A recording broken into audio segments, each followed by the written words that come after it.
down. So here's a little written form. Soccer uses a combination of all three energy systems, but mainly phosphagen and aerobic glycolysis.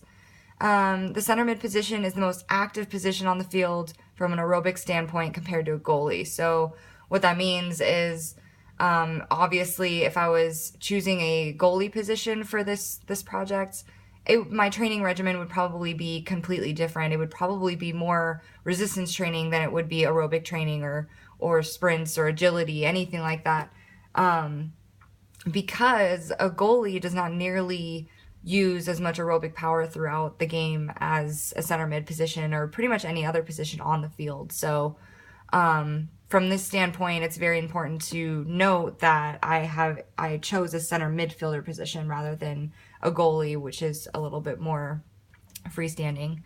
Phosphagen and glycolysis, as stated before, phosphagen sprints, glycolysis longer periods of about 85% intensity.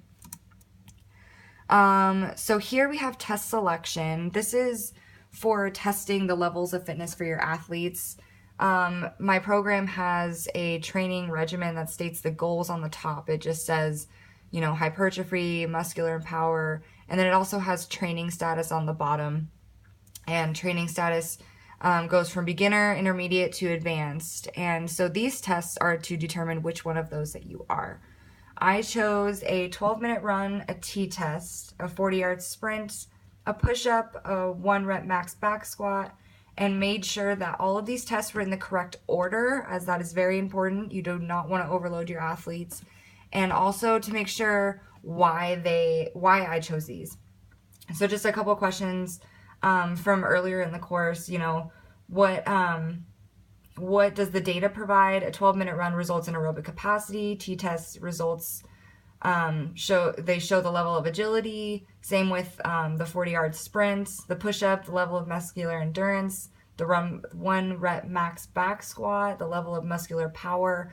So each of these has a reason as to why you would choose them for this sport. Is it metabolically consistent with important actions? 12-minute run, yes. Aerobic capacity while running. T-test, yes. Constant change of direction. 40-yard sprint, yes. Obviously, you're sprinting everywhere. Push-up, yes. Contact on contacts. And 1-rep max, yes. Power with kicking. So the 1-rep max obviously increases your muscular power in your legs. Your push-up is generally related to just maintaining upper body strength. 40-yard sprint, T-test, and 12-minute run, all aerobic tests, wanting to make sure that the level of fitness matches the athlete's performance in the game. So when you choose a test selection, or when you choose an order of tests and which test you're going to be choosing, I wanted to make sure that all of them were valid and had a good reasoning as to why I chose them. The program design, so I'm going to go ahead and walk you through my design. I chose CXL file here. I didn't really know how to put it all into one PowerPoint. So I'm going to go ahead and show you guys what I came up with as